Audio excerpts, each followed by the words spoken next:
Hello student, welcome to our YouTube channel commerce efficiency.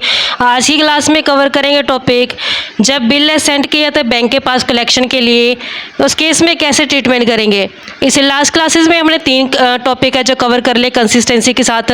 अगर अभी तक आपने लास्ट टॉपिक नहीं देखे ताकि आपकी स्टडी में कंसिस्टेंसी बनी रहे। अगर अभी तक आपने मेरे यूट्यूब चैनल कॉमर्स एफिशिएंसी को सब्सक्राइब नहीं किया, सब्सक्राइब कीजिए और बेल आइकन जरूर प्रेस कीजिए ताकि जब भी मैंने वीडियोस अपलोड करूँ सबसे पहले नोटिफिकेशन आपके पास जाए, आप वीडियोस को देखिए और आपकी स्टडी बूस्ट अप हो। स्टार्ट करते कंसेप्ट कि जब बिल है सेंड कर दिया जाता है बैंक के पास ताकि बैंक कलेक्ट कर पाए जो बिल का पैसा है।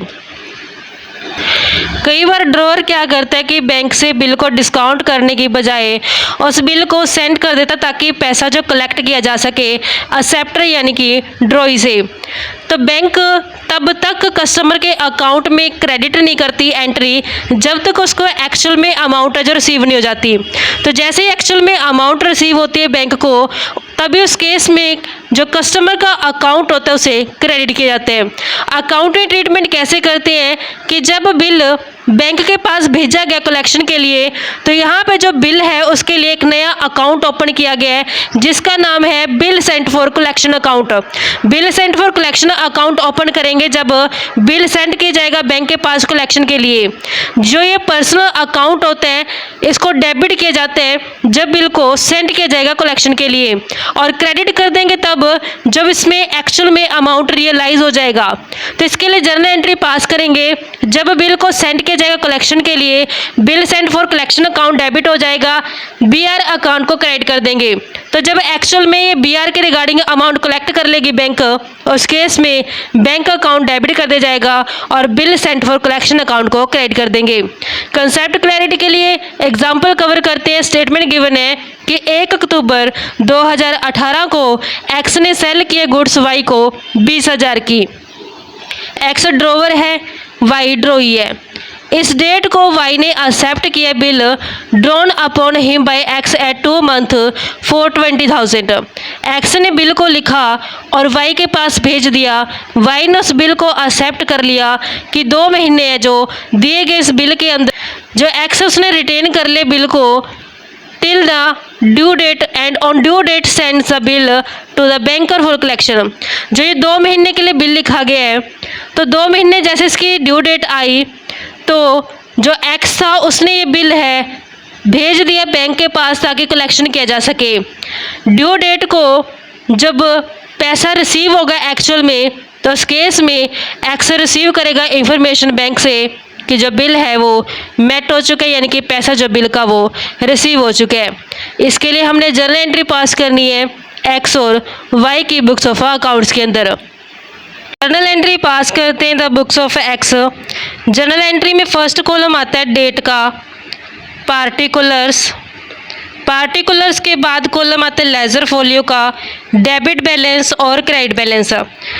जो ये एक्स द्वारा गुड्स सेल की गई वाई को, डेट है उसकी 1 अक्टूबर 2018, तो 2018 की 1 अक्टूबर को सेल की गई है वाई को सेल की गई है एक्स के द्वारा। तो यहाँ पे रिसीवर कौन है? वाई, तो वाई को डेबिट कर दिया जाएगा। सेल्स इनकम होती है नॉमिनल अकाउंट के अंदर कवर की जाती है। नॉमिनल अकाउंट का रूल कहते हैं कि इनकम को क्रेडिट करेंगे, इस कारण से सेल्स अकाउंट को क्रेडिट किया जाएगा। तो यहाँ पे जो गुड्स सेल की गई क्रेडिट पे वो 20,000 की गई है। तो जो इसके लिए सेल है वही वाई के लिए क्या हो जाएगी? परचेज हो जाएगी। तो जब वाई अपनी बुक्स ऑफ अकाउंट्स के अंदर जर्नल एंट्री पास करेगा 2018 की 1 अक्टूबर को, तो इसके लिए वो परचेज है। परचेज एक्सपेंस होती है, नॉमिनल अकाउंट के रूल के हिसाब से एक्सपेंस को डेबिट करते हैं। इस कारण से हमने परचेज अकाउंट को डेबिट कर देना है। परचेज अकाउंट डेबिट हो जाएगा किससे? इसने परचेज के वेंडर कौन है? एक्स, तो एक्स को यहाँ पे क्रेडिट कर देंगे। 20,000 के जो परचेज की गई है 20,000 पे यहाँ पे हमने दिखा देने हैं। उसके बाद नेक्स्ट क्या किया कि जो वाई है उसने बिल एक्सेप्ट कर लिया, 1 अक्टूबर को ही बिल एक्सेप्ट कर लिया। तो यहाँ पे जब बिल एक्सेप्ट किया तो इसके लिए वो बिल क्या पेमेंट करनी पड़ेगी। एक्स को डेबिट किया जाएगा क्योंकि एक्स को पेमेंट करेगा ये। अब बीपी लाइबिलिटी होती है, लाइबिलिटी का बैलेंस क्रेडिट होता है, इस कारण से बीपी अकाउंट को क्रेडिट करेंगे। 20,000 का बिल है जो इसके द्वारा एक्सेप्ट किया गया है। जो इसके लिए बिल पेबल है वो एक्स के लिए बिल रिसीवेबल होगा। तो जब एक्स अपनी बुक्स ऑफ अकाउंट्स के अंदर 1 अक्टूबर को जर्नल एंट्री पास करेगा तो वो बी आर अकाउंट को डेबिट करेगा, क्योंकि बी आर असेट्स होती हैं, असेट्स का बैलेंस डेबिट होता है। 2 में यहाँ पे वाई को क्रेडिट कर दिया जाएगा 20,000 रुपये से और ये 20,000 रुपये से। स्टेटमेंट में गिवन है कि जैसे ही ड्यू डेट आती है बिल की तो जो ड्रॉवर है यानी कि जो एक्स है वो बिल को सेंड कर देता है बैंक के पास कलेक्शन के लिए। ये बिल है जो 1 अक्टूबर 2018 को लिखा गया 2 महीने के लिए। तो इसकी ड्यू डेट कैलकुलेट करते हैं। 1 अक्टूबर से लेकर के अक्टूबर के बाद नवंबर आते हैं 1 नवंबर तक, फिर 1 नवंबर से 1 दिसंबर तक।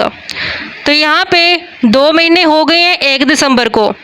3 दिन है जो ग्रेस डेज दिए जाते हैं। तो यहाँ पे 1 दिसंबर प्लस 3 दिन और मिल गए तो 4 दिसंबर के आगे इसकी ड्यू डेट आ गई। तो ड्यू डेट को ड्रॉवर यानी कि एक्स ने बिल है जो बैंक के पास सेंड कर दिया कलेक्शन के लिए। तो 4 दिसंबर को जब ये सेंड करेगा बिल कलेक्शन के लिए तो इसकी जर्नल एंट्री पास की जाएगी, bills sent for collection account को डेबिट किया जाएगा। इसके पास से बीआर चला गया, ये बीआर डेबिट किया है। जब इसके पास से बीआर चला गया तो इसको क्रेडिट कर देगा बीआर अकाउंट को 20,000 से और ये 20,000 से। तो जैसे इसकी ड्यू डेट आई 4 दिसंबर को तो जो ड्रॉई था उसने 4 दिसंबर को इस बिल की पेमेंट कर दी है। तो जब ये बिल की पेमेंट करेगा तो यहाँ पे बीपी क्रेडिट है, तो जब इसकी पेमेंट की जाएगी तो ये डेबिट हो जाएगा। तो पेमेंट करते समय बैंक अकाउंट को क्रेडिट किया जाएगा 20,000 से 20,000 से। जैसे ड्रॉई ने पेमेंट की वैसे ही बैंक का जो कलेक्शन के लिए बिल गया था उसके पास उसने जर्नल एंट्री पास कर देनी है कि जो पैसे है वो रिसीव हो चुके हैं। उसके लिए जर्नल एंट्री पास की जाएगी बैंक अकाउंट डेबिट 2 में। अब ये bill sent for collection account को क्या कर देंगे, क्रेडिट कर देंगे। Bills sent for collection account credit हो जाएगा 20,000 से और 20,000 से। इस तरीके से बच्चों ये जर्नल एंट्री पास की जाएगी ड्रॉवर और ड्रॉई के बुक्स ऑफ अकाउंट्स के अंदर। आई होप क्या वो क्लियर होगी। नेक्स्ट क्लास में कवर करेंगे इसी टॉपिक का एक और एग्जाम्पल। ऐसे ही रेगुलर क्लासेस के लिए आप मेरे यूट्यूब चैनल कॉमर्स प्रोफिशिएंसी को सब्सक्राइब, लाइक और शेयर करें। बेल आइकन जरूर प्रेस करें ताकि जब भी मैं न्यू वीडियोस अपलोड करूं सबसे पहले नोटिफिकेशन आपके पास जाए। आप वीडियोस को देखकर आपकी स्टडी बूस्टअप हो।